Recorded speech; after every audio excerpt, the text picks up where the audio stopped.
Muy buenos días, yo soy Kimberly Armengol, bienvenidos a Punto y Coma. Nuestro tema de hoy son los efectos a la salud del cigarro y la marihuana. ¿Cuáles son los daños que dejan en nuestro cuerpo? ¿Se puede dejar? ¿Es sencillo? ¿Es complicado?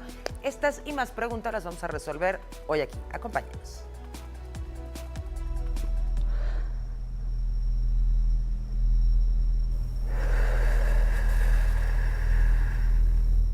El consumo del tabaco es uno de los principales factores de riesgo de varias enfermedades crónicas, como el cáncer y las enfermedades pulmonares y cardiovasculares.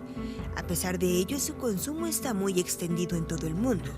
Algunos estudios muestran más de 4.000 elementos químicos en el humo del tabaco, y al menos 60 de ellas son cancerígenas.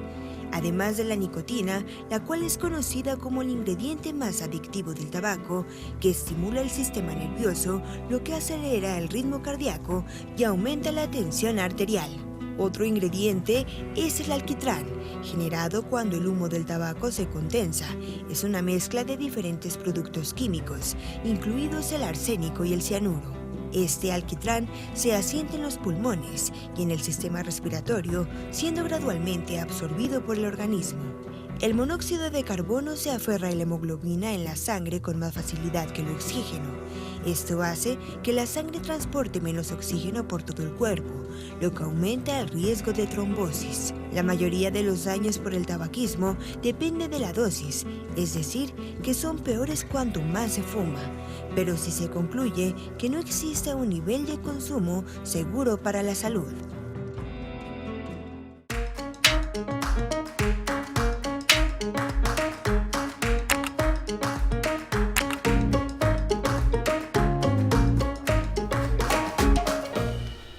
Hola, ¿qué tal? ¿Cómo están? Bienvenidos a Punto y Coma. Soy Fabiola Guarneros, me da muchísimo gusto saludarlos.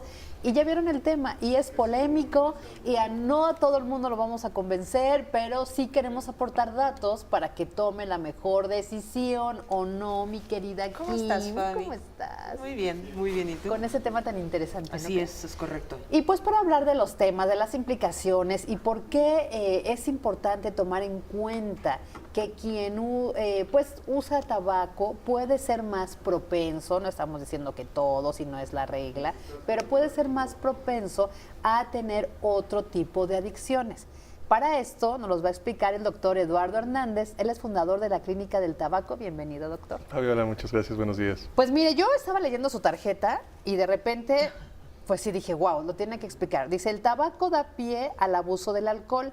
La incidencia del uso de marihuana es de 113 veces de un fumador contra uno de no fumador. Y la de cocaína es de 32 veces. Es decir, hay más propensidad, bueno, somos más propensos a caer en un tipo de adicción si fumamos. Es cierto. Esa regla está muy contundente, ¿no crees? Y además está muy bien documentada. Para empezar a explicar esto al auditorio tendríamos que comentarle qué es fumar, porque lo vemos como una conducta tan arraigada y tan común que simplemente lo damos por sentado.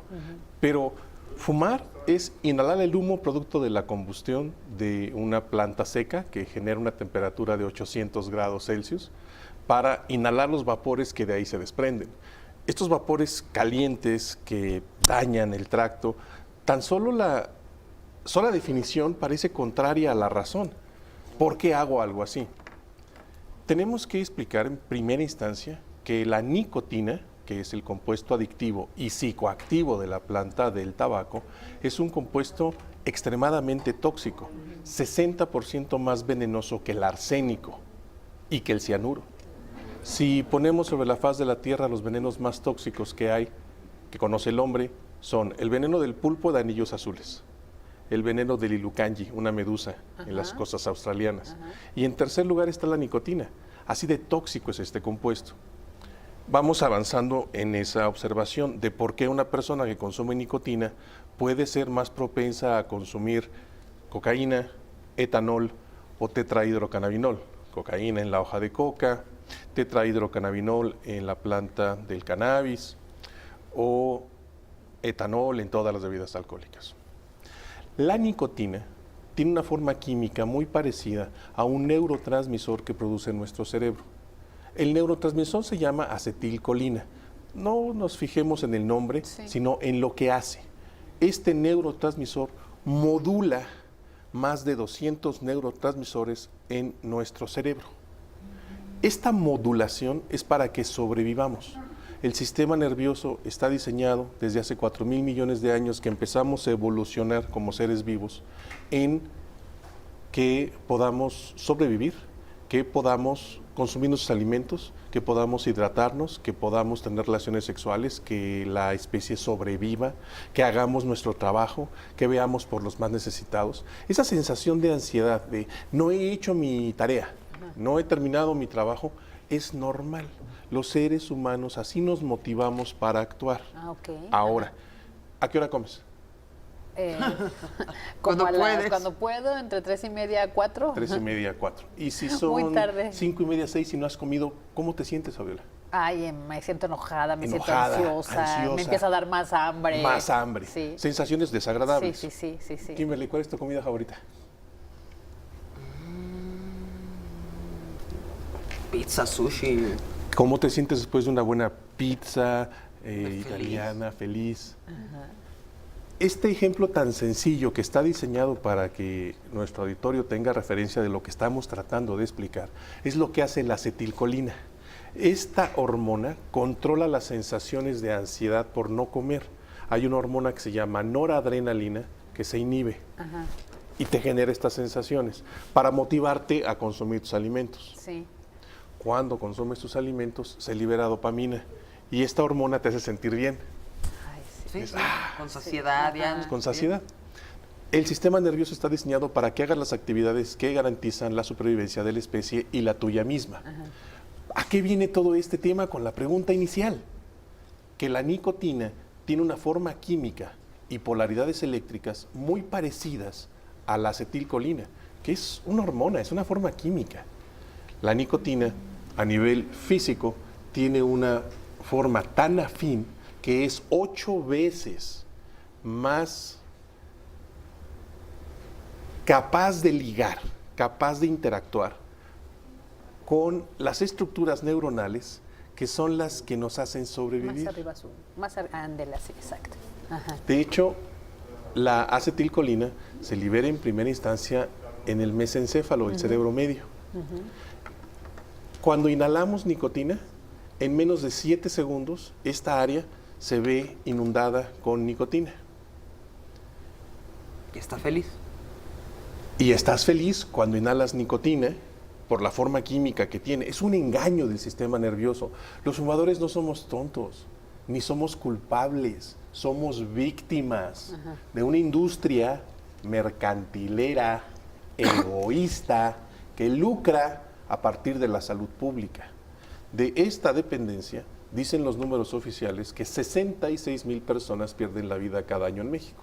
Pero yo no represento al gobierno. Yo lo que hago es tomar las estadísticas de gobierno y consensuarlas, compararlas con estadísticas internacionales y de otras fuentes. Si en Estados Unidos se calculan que hay 480,000 muertes al año por consumo de tabaco y tienen una población de 300 y pico millones de habitantes. Aquí en México 120 con el último censo, otras fuentes refieren a 130. Pues la regla de 3 simple no me da.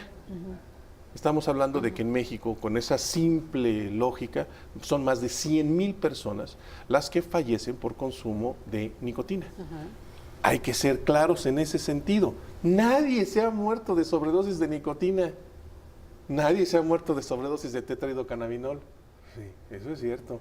Las personas se enferman de todas las diferentes problemáticas asociadas a la inhalación de nicotina, monóxido de carbono y alquitrán. Sí. Regresemos a la pregunta, que tuvimos que explicar esto para poder hacerle referencia al público de por qué una persona que ya tiene alterado el sistema nervioso con nicotina, ahora ya las sensaciones que referiste como desagradables, como que no son, no me siento bien.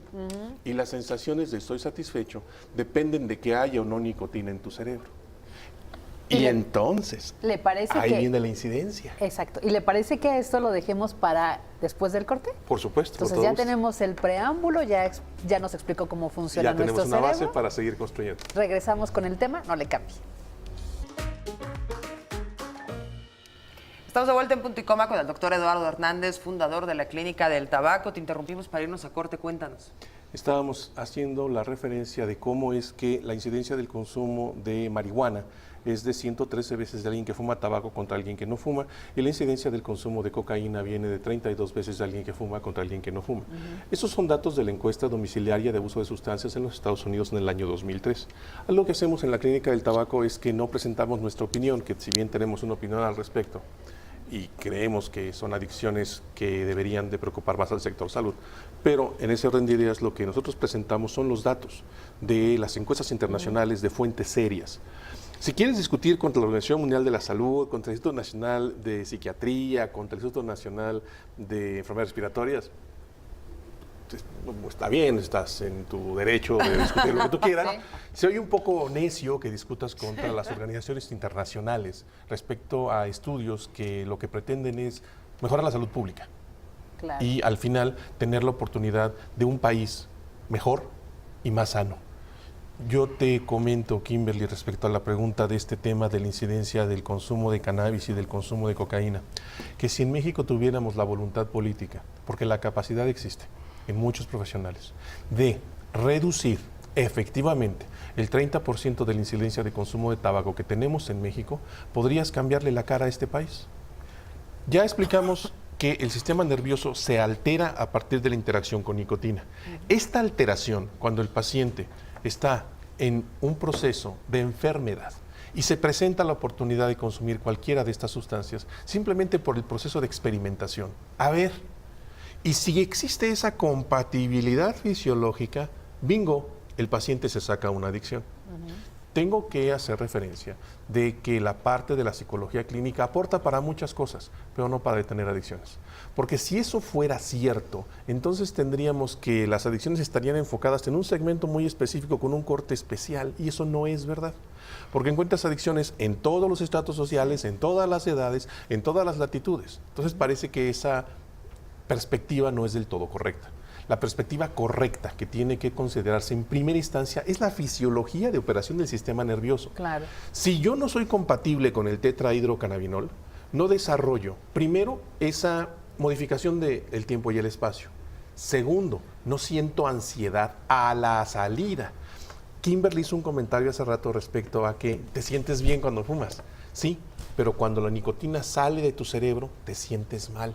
Por eso la importancia de ese ejemplo, porque todos entienden lo que es tener hambre y satisfacerla. Imagínense que ahora cada 20 minutos tienen esa necesidad por consumir tabaco. O depende de la sustancia, cada sustancia tiene un determinado tiempo de excreción en el sistema nervioso. El tetrahidrocannabinol, que es el compuesto activo de la planta del cannabis, dura más tiempo. Entonces, su excreción es más larga. Depende de varios factores para poder responder la pregunta, ¿cuánto? 1, edad de inicio. 2, potencia del tetrahidrocannabinol. 3, índice de masa corporal. Frecuencia de uso. Porque un paciente con más frecuencia de uso tiene más tolerancia, lo que significa que excreta el tetrahidrocannabinol con más velocidad. Es un usuario que consume marihuana más frecuentemente. Entonces, viene un rango, y ese rango viene de 2 a 24 horas. En la vida media, el 50% de la marihuana que me acabo de fumar va a tardar, dependiendo de esos factores, entre 12 y 24 horas. Por eso es que hay que conocer cada paciente de forma individual, para poder tener una referencia clínica clara de cómo se va a tratar su enfermedad. Y en 24 horas ya salió totalmente del organismo. Se cumple la primera vida media. Yo me voy a acostar a las 12 de la noche y me fumo mi último cigarro del día. En ese momento tengo el 100% de nicotina de la que mi cuerpo es capaz de asimilar. A las 2 de la mañana, haciendo con la vida media la nicotina de 30 minutos a 2 horas, a las 2 de la mañana tengo el 50% de nicotina que mi cuerpo puede asimilar. A las 4 de la mañana tengo el 25%. A las 6 de la mañana tengo el 12.5%. Cuando me levanto a las 8 de la mañana, con un 6.25% de la nicotina con la que me acosté, lo primero que hago es buscar mis cigarros. Claro, sí. Porque el nivel de nicotina en sangre está muy abajo. Y si ahí me quieres explicar que fumo porque estoy llenando vacíos, evidentemente no es la forma de ayudar a las personas. Y si ahí me quieres decir que me vas a hipnotizar para que la noradrenalina no se vea comprometida, te voy a decir que me lo demuestres clínicamente. Claro. Porque eso es lo relevante, que las personas tengan claridad de cómo pueden detener la enfermedad. Se necesita el conocimiento de su organismo y de la forma en la que esta sustancia o sustancias, porque hay pacientes que consumen varias, operan en su cuerpo, no solamente a nivel neuronal, sino a nivel físico. Ahora que dices eso, doctor Eduardo, me acordé de una persona de ahora, ya ve que está también muy, muy de moda, muy en boga el tema de la meditación y las respiraciones. Alguien decía que el hecho de fumar, lo que hacías en tu cerebro y en tu estado de ánimo era inhalabas profundamente, claro, aquí hay una carga de nicotina, pero inhalabas y después exhalabas, y que entonces te recomendaban que pues mejor inhalaras y exhalaras profundamente sin la nicotina, y que eso también ayudaba a un descanso a tu alma, a tu cuerpo. Pero no funciona con quien ya la sustancia le es indispensable. Es que es muy importante lo que está diciendo, porque si no nos dejamos ir con, si mejor inhalo, pero no va a ayudar a... Vamos a explicar esto en términos más sencillos. Sí. Es cierto que al inhalar y exhalar de forma controlada, obtienes alivio. Ajá, eso es cierto. Sí. Pero aquí no tenemos que perder de vista que cuando inhalas el humo producto de la combustión del tabaco, estás inhalando un humo caliente que prácticamente es monóxido de carbono más 7,000 productos químicos. De estos 7,000 productos químicos hay 250 muy peligrosos para el hombre, y entre ellos identificados por el IARC, que es el Instituto de Investigación del Cáncer de la Organización Mundial de la Salud, 81 cancerígenos. Entonces, eso es lo que estás inhalando. Cuando el cerebro está operando de forma normal, es porque tiene un nivel de glucosa y un nivel de oxígeno normal. Los seres humanos somos realmente muy sencillos. Funcionamos con oxígeno y con glucosa. Las enchiladas verdes de la mañana se van a volver glucosa. Ajá. Y cuando inhalas, lo que estás haciendo es un intercambio gaseoso a nivel de tus pulmones, en los alvéolos, del monóxido de carbono que sacas y el oxígeno que estás asimilando. Ajá. Cuando tú inhalas directamente el humo producto de la combustión del tabaco, inundas todo tu cuerpo, principalmente tu cerebro, de monóxido de carbono. Entonces, es cierto, cuando el paciente inhala el humo producto de la combustión del tabaco, su cerebro se ralentiza, se apaga. Y ese proceso es el que el fumador interpreta como, siento alivio. Estoy relajado. Estoy relajado. Ajá. Claro, perdiste todo el nivel de oxigenación cerebral y en ese momento viene tu sensación de alivio. Ajá. Pero la nicotina tiene sus propios planes y la nicotina se comienza a excretar. Y cuando la nicotina se excreta de tu organismo, comienzas a sentir esa ansiedad. Y esto es lo que te obliga a fumar el siguiente cigarro. O cannabis. O a beber alcohol. Hay que explicárselo al público en esos términos para que pueda tener oportunidad de entender la enfermedad que padece. Esto no fue una cuestión de decisión, fue una cuestión de la operación del sistema nervioso. La forma correcta de tener adicciones es el conocimiento correcto. Fundamental. Para poder detener el problema, y hace un momento comentábamos de la voluntad política para lograrlo, se tiene que meter un cortafuegos desde educación primaria, porque resulta que hasta el 20% de los niños que empiezan a fumar lo hacen antes de cumplir los 10 años. Y aquí hay que hacer una referencia relevante. Un niño que experimenta, que prueba, un adolescente que consume esporádicamente, es un adulto con dependencia que forma parte de los 15 millones de mexicanos que consumen en promedio 8 cigarros al día, de acuerdo a la encuesta nacional de adicciones 2016-2017. Sí. Vamos a hacer una pausa, nos quedamos con ese dato y regresamos con más información. Está en Punto y Coma, no le cambie. Antes de irnos al corte, Kim preguntó que, ¿qué hay que hacer? ¿Cuál es el remedio? Y el doctor Eduardo Hernández, fundador de la Clínica del Tabaco, nos estaba hablando de estas estadísticas de la encuesta de consumo de drogas, tabaco y alcohol, y hablábamos de la edad tan temprana en la que ya se empieza a fumar, a los 12 años de edad más o menos. Y el 20% de los fumadores en México empezó a consumir tabaco antes de cumplir 10 años. De los 15 millones que tenemos, pues imagínate, el 20%, hablando de 3 millones de personas. Sí. Y el primer contacto justo es el cigarro. Sí, el porque tabaco. es socialmente muy asequible, se tolera y es muy barato, lo puedes generar sin mayor complicación.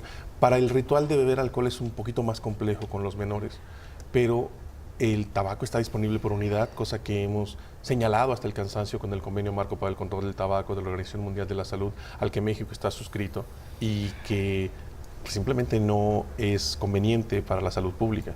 Sin embargo, tenemos evidentemente una falta de cumplimiento porque el tabaco por unidad se sigue vendiendo en cada esquina. Sí, claro. Y esto hace que los menores estén en contacto con esas sustancias de una manera común. Sí. Tenemos que hacer referencia a que el sistema nervioso no madura hasta entrados los 25 años y el cerebro, que tiene la competencia de desarrollar el evaluación de riesgos, el proceso de discernimiento, la toma de decisiones, eso está hacia el frente. Y en el frente la maduración se lleva hasta entrados los 25 años. El cerebro se forma tanto en su momento de desarrollo en el vientre materno, de abajo hacia arriba y de atrás para adelante. Asimismo madura y comienza a madurar desde que nacemos. Conforme más joven sea el individuo que experimente con este químico, que ya comentamos lo tóxico que es, hay más cambios físicos en esta estructura, el paciente va a mantener tabaquismo por más tiempo, va a hacerle más difícil detener la enfermedad, porque el cerebro se modificó desde un punto de vista bioquímico cuando era muy vulnerable. Es relevante que los programas de prevención eviten la experimentación, porque a la experimentación un porcentaje de usuarios desarrolla dependencia.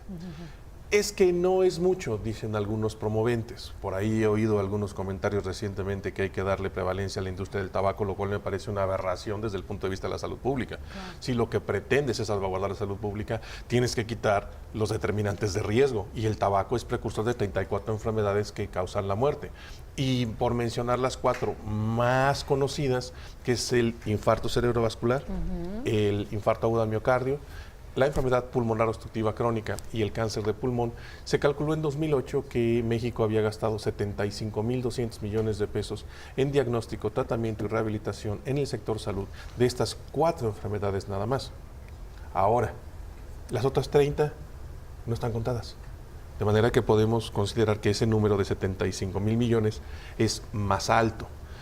Ese mismo año, y precisamente hago la referencia a 2008 porque tengo los 2 datos, en impuestos especiales de productos y servicios al tabaco y de IVA se generaron 32.400 millones de pesos. Entonces, ese argumento de que vamos a ponerle impuestos a la marihuana es completamente insensato, no tiene marco de referencia, no tiene fundamento. No.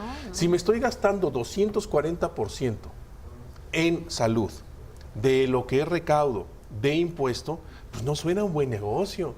Y aparte estoy enfermando a la población, y aparte la estoy haciendo menos competente, porque resulta que una persona que tiene monóxido de carbono en el cerebro, pues no tiene las capacidades cognitivas completas. Una persona que tiene las capacidades cognitivas completas después de haber dejado de consumir, se da cuenta de ese gran cambio.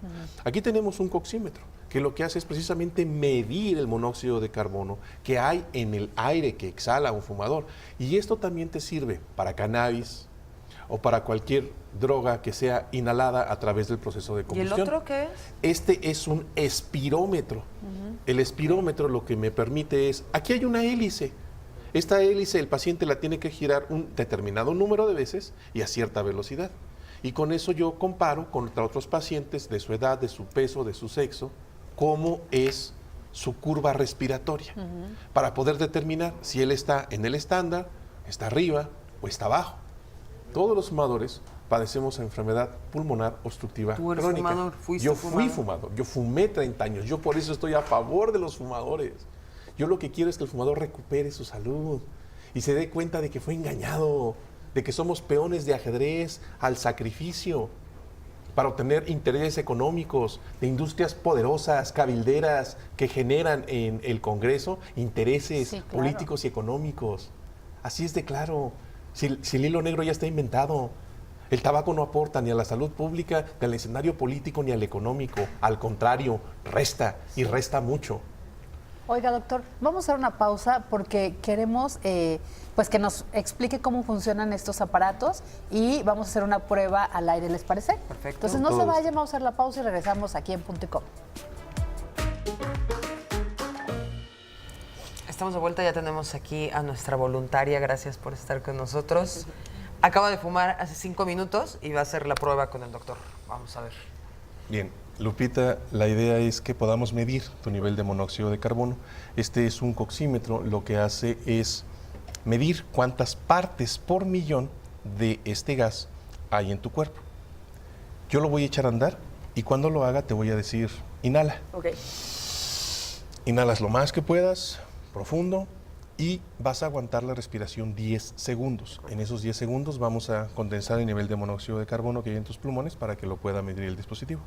El dispositivo va a marcar en un reloj los 10 segundos y cuando suene por tercera vez, han pasado los 10 segundos, metes la boquilla en tu boca, cierras tus labios y sacas todo el aire. No hace falta que lo saques ni fuerte ni rápido, nada más que lo saques todo. De acuerdo. ¿Lista? Lista. Inhala.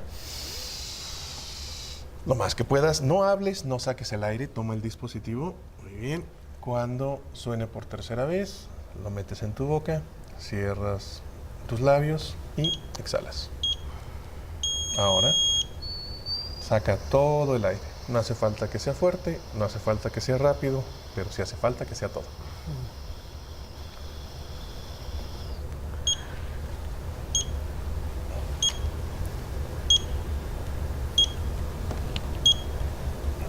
Más arriba, así que ándale, ¿sí? Esta es una medición normal en un fumador. El rango es de 10 partes por millón y en tu sangre hay un 2.2% de carboxihemoglobina. Eso significa que el 2.2% de tu sangre está saturada con monóxido de carbono. Y dices, bueno, si son 10 partes por millón, pues es poquitito. Y 2.2%, pues si tengo 100%, ¿cuál es el problema? Nada. Exacto, El es mucho, es problema poco. es que la molécula de monóxido de carbono es 250 veces más afín que la molécula de oxígeno en la hemoglobina de nuestra sangre. Todo el transporte que lleva sangre a todo nuestro cuerpo está 250 veces impedido de hacerlo debido a la molécula de monóxido de carbono que está dentro, porque desplaza a 250 moléculas de oxígeno. Eso crea una serie de cambios importantes en nuestro organismo. Para empezar, podemos decir, el organismo del fumador envejece mucho más rápido y es por eso que tenemos más prevalencia, con más frecuencias de más enfermedades. Ahora, lo importante para el fumador no es preocuparse ante este tipo de datos, sino ocuparse de la enfermedad que padece. ¿Cómo nos ocupamos? El conocimiento correcto es fundamental. De hecho, el entender cómo la nicotina está modificando la forma en la que el cerebro se comporta es clave para detener la dependencia. Los fumadores fumamos porque sentimos ansiedad, pero si no sentimos ansiedad no consumimos tabaco. Hay que llevar al fumador a ese punto. Una de las claves fundamentales que los pacientes no conocen es que la nicotina, cuando se inhala, impacta directamente a tu hígado. En 7 segundos, tu hígado comienza a liberar depósitos de grasa y de azúcar al torrente circulatorio. ¿Y se acuerdan que al principio dijimos que nuestro principal componente para operar es la glucosa? Pues resulta que ¿desde hace cuántos años fumas? Desde los 17 y tengo 33 años. Entonces estamos hablando 33 15 menos años. 17, 15. son 16 años. 16 años. Durante 16 años tu hígado ha funcionado con este par de rueditas que es la nicotina. Entonces le quieres quitar la nicotina y tu hígado empieza a sentir un desbalance. Son síntomas de hipoglucemia y entonces tú prendes el siguiente cigarro debido a que tu nivel de glucosa bajó. Tenemos que quitar estas rueditas que son la nicotina de tu organismo, de tu cerebro, para que el hígado comience a funcionar de manera normal. Y eso va a llevar entre 72 y 96 horas, que es el proceso de excreción normal de nicotina. Ahora, algo muy relevante, sobre todo para aquellos que se van a echar láser en las orejas respecto al tema del tabaco, o que utilizan estas prácticas de me voy a poner agujas, y voy a utilizar hipnosis y enjuagues, y me voy a estimular intracranealmente. A ver, Vamos a hablar en términos clínicos básicos. Si mi nivel de glucosa baja y yo siento la falta de glucosa, presento síntomas de hipoglucemia, Sí. temblor, ansiedad, irritabilidad, desazón, mareo, Sudor, frío. no me gusta cómo me siento. Y entonces en ese momento, yo fumé 30 años, yo sé lo que tú sientes y lo sé muy bien. Yo no quería fumar y sin embargo la sensación me obligaba. A los 21 intenté dejar de fumar y era cuando yo quisiera, ¿no? Porque eso es lo que nos venden las tabacaleras, tú dejas de fumar cuando tú quieres. Bueno, pues llegó el punto que quise y no pude. Y entonces me di cuenta que esto iba más allá de la voluntad. Porque si ya estaba definido que yo no quería y seguía ejerciendo la conducta, algo estaba mal. Y me llevó muchos años de entendimiento el poder comprender por qué consumía tabaco. No era porque tuviera un vacío emocional, ni porque tuviera defectos de carácter, ni toda la parafernalia que nos quieren Ni por vender. fuerza de voluntad. No es cuestión de voluntad. ¿Cómo vamos a hablar de voluntad cuando el sistema nervioso central está coercionado? Se argumenta por la Suprema Corte de Justicia de la Nación, a la cual respeto mucho, pero no comparto sus criterios, que el libre desarrollo de la personalidad se desprende fumando cannabis.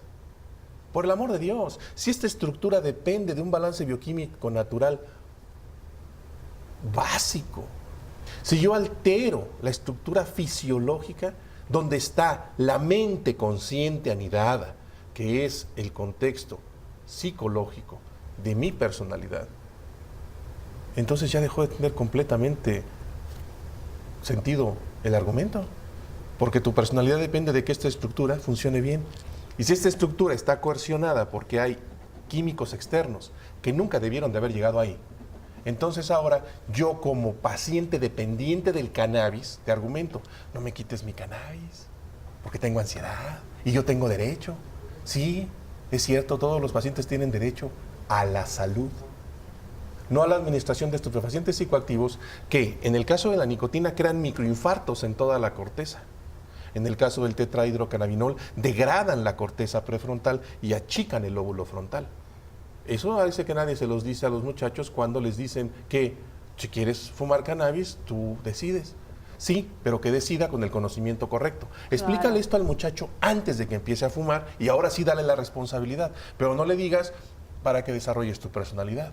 Eduardo, vamos a hacer una pausa, vamos a regresar con el tema de cómo dejarlo, si sufres o no sufres. Lupita, muchísimas gracias por haber estado con nosotros. Gracias, vamos a una pausa, volvemos. Me gusta lo que antes del corte estaba diciendo el doctor Eduardo Hernández, de que hay que darles la información completa a nuestros jóvenes, a los menores de edad, porque de verdad es alarmante, 10 o 12 años empezando a fumar, a estos jóvenes que es mi derecho a la salud y mi derecho a la libre personalidad y yo me fumo lo que quiera. O sea, sí, perfecto, pero necesitas saber que se daña tu cerebro, que vas afectando diversas partes del organismo y hace sentido. Le platicaba en el corte al doctor que es como cuando empiezas a hacer un régimen alimenticio donde tienes que quitarte todos los carbohidratos y todas las azúcares refinadas y eso, y tu cuerpo los primeros días se vuelve loco. Sientes que te mareas, que te da el patatús, que sudas frío, que te quieres comer el volante, o sea, lo que sea, porque tu organismo está reaccionando para quitar todos esos, pues, harinas refinadas y carbohidratos que están de más en tu organismo. Y pasa lo mismo con el cigarro. Entonces, prevención con información, tratamientos con información. Y Kim hacía la pregunta de los 54,000. ¿Cómo dejar de fumar? Sin sufrir. Ok. Padecer una enfermedad no fue una decisión personal. Cuando nacemos no nos paramos frente a San Pedro y le decimos, yo quiero diabetes y no, tabaquismo no, pero sí quiero padecer trastorno de abuso de alcohol. Eso no es así. Fisiológicamente hay una compatibilidad, viene el proceso de experimentación, se desarrolla y entonces mantenemos una dependencia. Esta enfermedad, como cualquier otra, necesita un tratamiento. Si el paciente no detiene la dependencia por sí solo, que muchos lo logran de esa forma, necesita guía y necesita ayuda. Ahora, contestando la pregunta de Kimberly, ¿cómo? Te voy a regalar este. Este se llama ¿Cómo dejar de fumar definitivamente? Todo lo que hemos hablado está en este libro. Desde un punto de vista sencillo, no explicado en términos clínicos ininteligibles, sino tratando de que los términos clínicos sean asequibles para las personas. Gracias. Mira, de Editorial Trillas. Sí, de hecho Trillas me lo publica desde 2011. Este libro habla de cómo funciona el sistema nervioso, de cómo la nicotina lo modifica, de qué interacción tiene la nicotina con el hígado, con los riñones, con la glucosa, con la oxigenación, cómo hacemos la retirada ordenada de la nicotina. Y vamos a este punto que hacía referencia Kim. ¿Cómo? Nosotros hemos diseñado un programa de formación y de intervención que después de muchos años de trabajo con los pacientes se definió en 6 etapas. Fueron los pacientes los que lo definieron en las 6 etapas. La primera, entender la parte fisiológica. ¿Cómo funciona mi organismo? La segunda, una vez que el organismo se modifica desde el punto de vista bioquímico, entonces se crea una corriente psicológica. Esta corriente psicológica viene en una segunda etapa que refiere la racionalización. ¿Por qué fumo tabaco? Porque me gusta. ¿Qué es lo que te gusta? Dejar de sentir ansiedad. ¿Sabes que la nicotina provoca ansiedad? Entonces de pronto la construcción que tenías se disgrega. Entonces, racionalización es justificar una conducta que yo sé que me hace daño. Y los fumadores no estamos mintiendo. Realmente así lo pensamos. Pero lo que pensamos no es correcto. Tercera variable, tienes que ver con la respuesta condicionada. Yo fumo después de comer, yo fumo cuando salgo del trabajo, yo fumo cuando tomo café. Yo le he enseñado al cerebro en qué momentos va a recibir nicotina. Y ahora, cuando voy por mi taza de café, del otro lado ya llevo mis cigarros. Esto tiene que reaprenderse, es un proceso, no se genera con un método de varitas mágicas. ¿Y hay que medicamentos? entenderlo. O sea, ¿en tu tratamiento das medicamentos? Vamos para allá. Digamos que el que va Vamos ahorita a para tu allá. consulta, Pero, por ¿qué es lo ejemplo, que va a encontrar? Vamos a explicar los 6 y luego regresamos a lo del medicamento. Estas 3 etapas es entender por qué prendo un cigarro. Y ahora ya con este entendimiento de cómo funciona el organismo y cómo funciona la psique, ahora voy a retirar nicotina. Estas 3 etapas fueron de formación. Estas siguientes 3 etapas son de acción. Ahora voy a retirar nicotina, pero voy a retirarla de forma ordenada. No lo voy a hacer a ciegas. El grave problema es que el paciente lo hace sin saber lo que va a pasar, sin saber qué esperar, y el paciente se pierde. Vuelve a consumir y el ciclo comienza de nuevo. Los cerebros de los fumadores son completamente diferentes a los cerebros de los exfumadores. No existen los fumadores que dejaron de fumar y son no fumadores. Eso no existe, que no se queden con esa idea que es incorrecta. La forma fisiológica cambió. El cerebro del fumador, en términos sencillos, es más complejo que eso, pero estamos en poco tiempo y en televisión, está inflamado. El cerebro del paciente que ya dejó de fumar se desinflamó, pero está cicatrizado. El paciente que nunca fumó está puro virgen inmaculado, nunca se inflamó. Estos 3 cerebros son completamente diferentes. Si yo, después de 10 años que tengo sin consumir, vuelvo a prender un cigarro, esas cicatrices se vuelven a abrir y vuelvo a sentir ansiedad. Y te enganchas Y de vuelvo inmediato. a consumir una vez más medicamento. Con este proceso nosotros hemos documentado y tenemos certificado por el Notario Público 132 del que era el Distrito Federal, ahora Ciudad de México, un porcentaje de abstinencia del 80% de nuestros pacientes, sin medicamento. Sin medicamento. Sin medicamento. Ahora, regresemos a ese punto para explicar el tema del medicamento. De los 10 pacientes que le retiras nicotina de forma ordenada, 2 no van a sentir nada. No es que no haya un cambio en la fisiología, en la operación del sistema nervioso y en la metabolización de glucosa.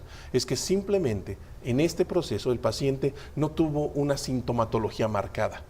No tiene que ver ni la cantidad de tabaco ni cuánto tiempo fumó. Este es el paciente que se ve y se pone el láser en las orejas y dice, ¡ay, fue maravilloso! ¿Para qué es eso? Para dejar de fumar. O me fui a hipnotizar y no sentí nada, son maravillosos. Champix de Mentira. Pfizer. Ahorita vamos para ese, que de hecho lo tengo en el libro. El 20% no tienen incidencia. Y si a esa persona le dices que se pare de cabeza y que por eso dejó de fumar, te va a decir, maravilloso, me paré de cabeza y dejé de fumar. Eso no es verdad. Síguete Les parando. están engañando, les robaron y ni cuenta se dieron. El grueso de los pacientes tiene una retirada normal de la nicotina. El 40% de los pacientes va a sentir ansiedad, va a sentir desazón, tiene mal humor, no puede dormir. Eso hay que controlarlo a partir de la cantidad de glucosa que hay en el organismo. Hay que controlar dieta, hay que acidificar fluidos corporales. La nicotina tiene un pH de 8, nuestros fluidos corporales tienen un pH de 7.4. Cuando inhalamos nicotina, la nicotina se queda flotando en sangre. Hay que sacarla para que deje de interactuar a nivel fisiológico con esta estructura. Entonces, luego tienes un porcentaje de pacientes, el 15%, el 10%, que tiene una retirada de nicotina marcada. Este paciente siente mucha ansiedad, siente muchas ganas de fumar. A ese paciente, previa evaluación de la historia clínica, habiendo determinado que es candidato, entonces se podría pensar en un medicamento que ayudara a mantener esa sensación de ansiedad a un nivel más moderado. No para que le haga la chamba al paciente, para que el paciente pueda hacer la chamba. Sí, porque si no va a sustituir la nicotina por el medicamento. Claro, y además ¿Qué el clase de medicamento medicamentos son? es un medicamento que Antidepresivos, Wellbutrin. el clorhidrato de bupropión, que es el nombre de la sal, se vendía desde hace muchos años como un antidepresivo, de hecho se sigue vendiendo como lo que originalmente fue. A partir del tiempo se fue encontrando que este medicamento creaba un patrón de liberaciones en el fumador similar, liberación de hormonas similar al que producía la nicotina. Entonces, para ese caso de paciente, en esas condiciones que no ha logrado dejar de fumar, puede ser candidato. Fíjate cómo lo estoy poniendo, porque de eso a que retaques de medicina al paciente de entrada, no estoy de acuerdo. Ok. Porque la medicina tiene que ir de menos a más. Y los médicos no son despachadores de recetas para hacerle la chamba de venta a la farmacéutica. Ok. El médico tiene que salvaguardar la salud y la integridad de su paciente. Y si hace falta dar medicamento, hacerlo de forma responsable y cuidando los efectos secundarios. Y claro que hay que usarlos, por supuesto que sí, nadie está en contra de eso. De lo que estoy en contra es que se le medique a todo el mundo de forma indiscriminada simplemente porque hay que vender producto. No, no es así. Primero está la salud. Ok. Y se debe de seguir el juramento hipocrático. O sea, entonces, es contigo, pues, de acuerdo a lo que tú has estudiado, a la experiencia, a tu propia experiencia y las pláticas con los pacientes, es integral. O sea, este Tiene que tratamiento ser. es integral. O sea, tiene que Tiene que ver ser.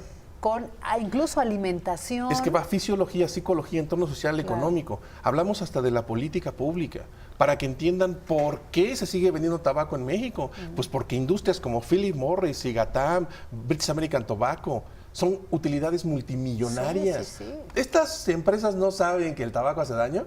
Por favor. Bueno, en Estados Unidos han hecho hasta documentales con el tema de Philip Morris, denuncias, abogados, miles y miles, ¿no?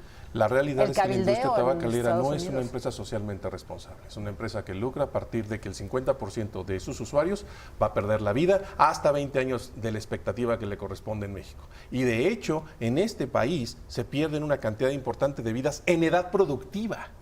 No cuando tienes 70, 80, que dices, bueno, todos nos vamos a morir y de algo me tengo que morir. Ajá. Sí, cierto, todos nos vamos a morir, pero no tiene que ser de una forma horrible y 20 años antes de lo que te toca. Eso no. Yo les invito a todos aquellos que no puedan detener la dependencia bioquímica a la nicotina, que busquen fuentes serias. ¿Cómo saber Instituto cuál es serio? Nacional de Enfermedades Respiratorias, Hospital General de México, Clínica del Tabaco con nosotros. Déjame dar los datos de Sí, contacto. claro, Sí, ¿dónde de los una vez, encontramos? sí. Nosotros tenemos una asociación civil. No somos personas que lucran con la enfermedad. No nos dignamos cobrar 200,000 y tantos pesos para ayudar a alguien que tiene una dependencia. Lo que hacemos es un estudio socioeconómico y hay pacientes que pagan la consulta, nada más. De hecho, en algunos programas de televisión hacemos espacios libres de humo de tabaco para adultos mayores sin costo. Entonces, eso no es una variable, es un estudio socioeconómico. Y de ahí lo que logramos es que el paciente controle la enfermedad que padece, tabaco, alcohol, cannabis. La Clínica del Tabaco tiene una dirección en internet, clinicadeltabaco.org. Es muy simple. Y el teléfono es 57 86 0300. Hasta el número telefónico es fácil en la Ciudad de México, que es el conmutador. Y luego, como ya todo el mundo usamos la internet, así, clinicadeltabaco.org, y ahí están, los todas datos. las referencias. Porque además aquí dice, 3 sesiones de programa fisiológico, psicológico, social y médico. Sí. Sin pláticas, medicinas, prohibir o aleccionar en lo obvio. Claro. 7 días para el desarrollo de competencias, escuela y familia. ¿Eso qué es? La Clínica del Tabaco trabaja en dos grandes ejes. En la prevención, en las instituciones educativas, que es necesario que los muchachos conozcan el entorno adictivo. Más allá que hablar de que fumar hace daño y que te va a dar cáncer de pulmón y que esas son cosas futuras que un adolescente de 14 años no conceptualiza. A lo que tenemos que hablar con los muchachos es cómo se modifica tu cerebro, cómo pierdes capacidad cognitiva y lo más importante, te enganchas desde un punto de vista que tu voluntad ya no está ahí. Ahora tu voluntad depende de la cantidad de nicotina del tabaco o de la cantidad de tetrahidrocannabinol de la planta del cannabis que hay en tu cuerpo. Tú tenías derecho a la salud, pero te manipularon para que entraras en contacto con estos químicos. Entre más temprana edad, mejor, porque te saco más dinero. Claro. De eso se trata, de hacer dinero. ¿Que te va a costar la vida? Pues sí, pues no es pariente mía. ¿Cuál es el problema? Sí, pues sí, ¿no? Ay, qué... Vuélvenos a dar tus datos, por favor, para los que nos están viendo. Más o menos, gusto. ¿cuánto tardaría el tratamiento? ¿Precios? Se hace una cita de valoración clínica para sacar la historia clínica del paciente. No es lo mismo un adolescente que un adulto mayor con diabetes o una persona que tiene hipertensión. Cualquier persona que tenga decencia tiene que hacer una historia clínica antes de empezar el tratamiento de tabaquismo. Si nuestros pacientes son todos iguales. Si bien es cierto que la enfermedad tiene patrones definidos, también es cierto que cada paciente tiene características muy específicas que es responsabilidad del médico visualizar para que se lleve a buen término ese tratamiento. La dirección es clinicadeltabaco.org, es bien sencilla, y el teléfono es 57 86 03 00. Y respondiendo puntualmente a la pregunta de Fabiola, hacemos estos programas de intervención en las escuelas para formar a los maestros, a los padres de familia, y después que tenemos formados a la red de trabajo, entonces vamos a hablar con los muchachos. Ahora ellos trabajan una serie de proyectos con sus papás, con sus maestros, y traen conclusiones. ¿Cuál es la conclusión a la que yo quiero llegar cuando hago este programa de intervención? Que el muchacho pueda decir, gracias, no fumo, ni tabaco ni cannabis, y alcohol más adelantito. Eso es fundamental. Eso es lo único que consigo en el programa de prevención con los muchachos. Sí. Nada más consigo eso. Y al paciente que consume tabaco, cannabis, etanol de forma abusiva. El etanol es un tema bien relevante que habría que tomar en otro tiempo. Sí. Pero en este momento, el asunto del paciente fumador es, vas a estar mejor sin tabaco. La vida es mejor sin adicciones. Pues, doctor Nos vamos. Eduardo Hernández, muchísimas gracias. Kim, Gracias Fabi, gracias Eduardo. Muchas gracias. Muchas gracias, Fabiola. Quédese en la programación de Excelsior Televisión con Martín Espinosa y Atalo Mata Otón. No le cambie.